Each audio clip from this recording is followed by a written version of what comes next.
पाकिस्तान में सियासी बवाल, क्या इमरान को होगी यहाँ पर फांसी? तो पाकिस्तान में जो कुछ भी हालात हैं वो अभी इशारा इस बात का कर रहे हैं कि कम से कम पीटीआई यानी पाकिस्तान तहरीक इंसाफ का नेता इमरान खान मुश्किल में है। लेकिन बड़ी खबर भी आ रही है इस वक्त, वो भी बता देते हैं। 2023 के दंगों के फैसले से इमरान खान अब खौफ में आ गए हैं। जी हाँ, दंगों में शामिल 25 लोगों को सजा का ऐलान। सेना इमरान को मान रही है दंगों का मास्टरमाइंड।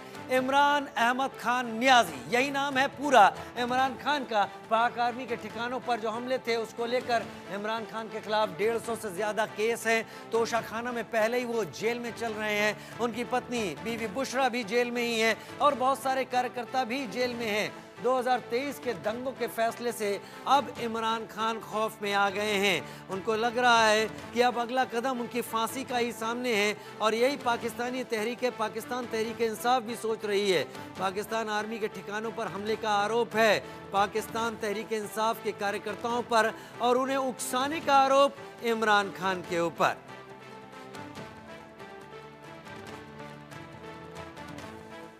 उधर 2023 के दंगों के फैसले से अब खौफ में हैं इमरान और इमरान खौफ में हैं, तो साथ में 25 लोगों को सजा का भी ऐलान हुआ है। ये भी आपको बता दें, सेना इमरान को ही इन दंगों का मास्टरमाइंड मान रही है। आपको याद होगा लाहौर में, रावलपिंडी में या फिर खैबर पख्तूनख्वा में, जहाँ पर पीटीआई की गवर्नमेंट भी है, वहाँ पर ऐसे हालात पैदा हुए थे। इस्लामाबाद में भी इस तरीके की तोड़फोड़ हुई थी।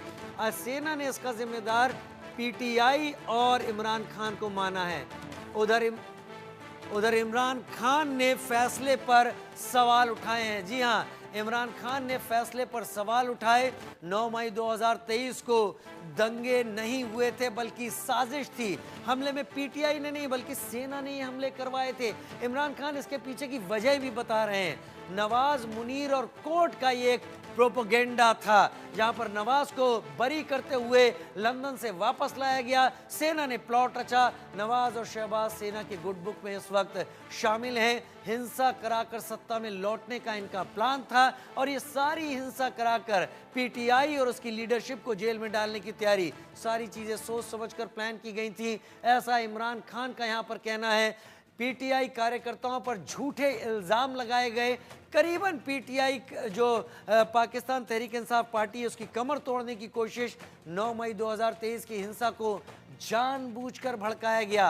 सत्ता पर कब्जा करने का सेना और नवाज का मकसद था। तो पूरी तरीके से नवाज शरीफ पाकिस्तान मुस्लिम लीग के खिलाफ इमरान खान का बयान, लेकिन इस बयान के साथ साथ उन्होंने सेना यानी अपने देश की आर्मी, जनरल मुनीर, उनको भी लपेटे में लिया है। मुनीर ने इमरान पर वहीं पलटवार किया है। ये भी आपको बता रहे हैं। 25 लोगों को 10 साल की सजा देने का फैसला सराहनीय है। अब मास्टरमाइंड इमरान को सजा मिलना असल मकसद है, ऐसा जनरल मुनीर कहते दिखाई पड़ रहे हैं। सेना और पाकिस्तान की राजनीति घुली मिली है। वहां समझ में नहीं आता राजनेता कौन है। दुनिया के बारे में एक फैक्ट मशहूर है कि दुनिया के देशों के पास अपनी सेना है, लेकिन पाकिस्तान के बारे में फैक्ट है पाकिस्तान की सेना के पास एक देश है। जनरल मुनीर ने कहा कि निजी हितों के लिए सरकारी इमारतों को नुकसान पहुंचाया गया। सेना ये कह रही है सार्वजनिक संपत्तियों को नुकसान पहुंचाना गलत है, लेकिन बदला इमरान खान नियाजी से लिया जा रहा है। सार्वजनिक संपत्तियों को नुकसान पहुंचाना गलत, कुछ लोग राजनीतिक प्रचार और झूठ का शिकार हो गए, ऐसा जनरल मुनीर का कहना है। सजा का मतलब भविष्य में कानून को अपने हाथ में ना लें। मतलब जनरल मुनीर ये बताने की कोशिश कर रहे हैं कि संभल कर रहे हैं, समझ कर रहे हैं। अगर ऐसा हुआ तो आगे आप भी इस कानून के लपेट में आ सकते हैं। मनन द्विवेदी मेरे साथ विदेश मामलों के जानकार के तौर पर इस वक्त जुड़ गए हैं। राणा अली ज़ोहैब कुछ देर में पत्रकार भी पाकिस्तान से हमारे साथ जुड़ेंगे। लेकिन मनन द्विवेदी, सबसे पहला सवाल मैं आपसे ही पूछ लेता हूं। हमारे दर्शकों के लिए पहले समझाइए कि पाकिस्तान में जो हो रहा है ये बदला लेने की राजनीति का क्या वो हिस्सा है, जैसा इमरान खान का कहना है कि पूरा प्लॉट सेना, नवाज शरीफ, शहबाज शरीफ और कोर्ट के जरिए रचा गया? क्या ऐसा ही आपको दिख रहा है? जी, मैं यहाँ पर ये कहना चाहूंगा कि हम अगर न्यूज रिपोर्ट्स को अच्छे तरीके से देखें तो हम ये पाएंगे कि ये जो कोर्ट कोर्ट कम, ये एक तरीके के कंगारू कोर्ट्स होते हैं। जो जो मिलिट्री कोर्ट्स होते हैं वो एक तरह के कंगारू कोर्ट्स हैं, और सिविलियन कोर्ट्स के साथ बहुत छेड़खानी का जो ट्रेंड है वो 2007-8 में शुरुआत कर दी थी परवेज मुशर्रफ ने। तो उसके बाद हम जो आज के जो जो पाकिस्तानी कोर्ट ने जो निर्णय दिया है, जो डिसीजन दिया है, उसके चलते 25 लोगों को कैद में रखा जाएगा और इमरान खान को 10 साल के लिए कैद में रखा जाएगा। तो इससे ये बात पूरी तरीके से सामने आती है कि एक तरीके की लॉलेसनेस, एक तरीके का क्या कहते हैं कि लॉलेसनेस और एनार्की और पेंडेमोनियम सा पाकिस्तान की पॉलिटिकल कल्चर में और पाकिस्तान के पॉलिटिकल कैरेक्टर में शुरू से रहा है।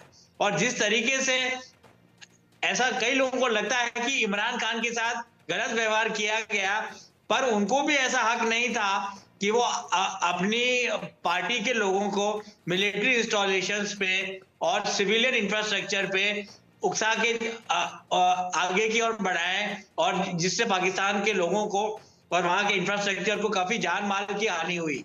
और जहां तक हम बात करें इमरान खान की, तो जो बेल आउट पैकेज उन्होंने IMF के साथ साइन किया था 2019 में पहली बार सरकार में आने के बाद, उसके रिपरकशंस और चाइना के साथ जो CPEC डाला गया है उसके रिपरकशंस अभी भी पाकिस्तान झेल रहा है। और अगले कुछ वर्षों तक, जब तक मिलिट्री जुंटा का, रावलपिंडी का इन्फ्लुएंस कम नहीं हो जाता, तब तक इनको ये झेलना पड़ेगा।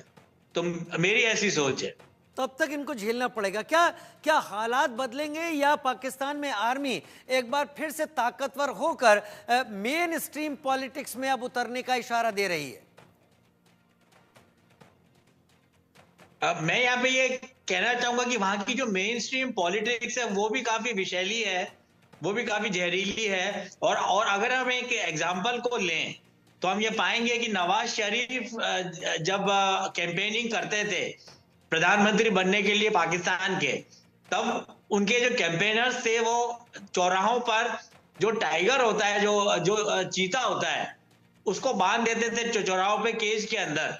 और ये बातचीत और इस तरीके के सीन सामने आते थे। और बात बेसिकली वो ये करना चाहते थे अपनी कैंपेनिंग के दौरान कि जो इंफ्रास्ट्रक्चर और हाईवेज हैं और जो रेलवेज हैं उसका एक नेशनल ग्रिड पाकिस्तान में बनाया जाएगा। और वहां पर एक और चीज देखने लायक ये है कि वहां बिजली का, इलेक्ट्रिसिटी और पावर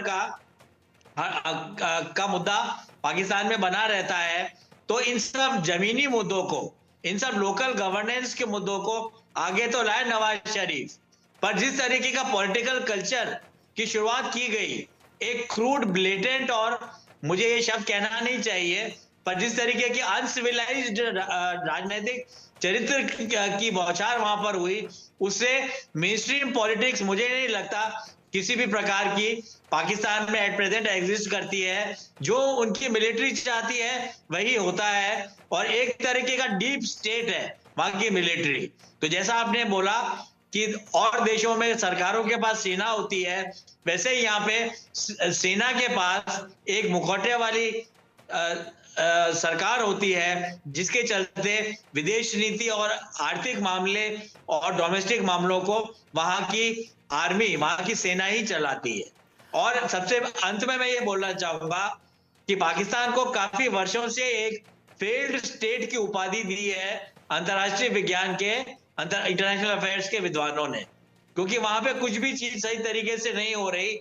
और वहां के डोमेस्टिक पॉलिटिक्स की सबसे खतरनाक बात यह है कि वहां पर कुछ भी होता है, फ्लड्स होते हैं, सुनामी आती है या पॉलिटिकल अपीवल होता है, उसके लिए स्केपगोट की तरह भारत की विदेश नीति को कटघरे में खड़ा किया जाता है और भारत के ऊपर पॉट शॉट्स लिए जाते हैं। तो जिस देश के पास अपना एजेंडा नहीं है, अपने गवर्नेंस का एजेंडा नहीं है, अपने इकोनॉमिक डेवलपमेंट को स्ट्रॉन्ग करने के लिए, सुधारने के लिए रिसोर्सेज नहीं है, वहां पर लोगों के लिए ये डेवलपमेंट और इस तरीके का पेसिमिज्म बड़ा ही शोचनीय है। मैं यहाँ पर ये कहना चाहूंगा। ठीक है, मैं बड़ी खबर का रुख कर रहा हूं, तब तक आप बने रहे मनन जी हमारे साथ, क्योंकि इमरान ने शहबाज सरकार को अब खुली धमकी दी है। PTI यानी पाकिस्तान